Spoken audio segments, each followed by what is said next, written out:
bung khát đi ha thế sự sướng à ấy thế bung khát đi ha thế sự sướng à ấy thế bung khát đi ha thế sự sướng à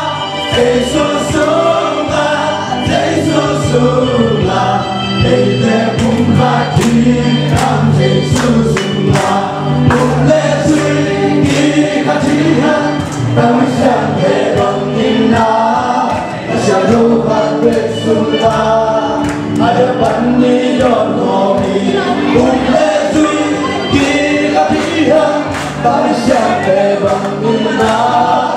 Chẳng đâu phát về xuân ta Hãy bắn đi đón ngò mì Hát về lời Ý tế bùng khát đi hát Dây sự sướng ta Ý tế bùng khát đi hát Dây sự sướng ta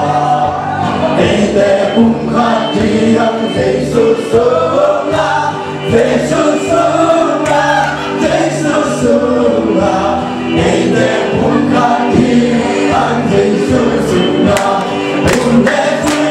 kỳ khát đi hát Tâm chẳng thể bằng nhìn đó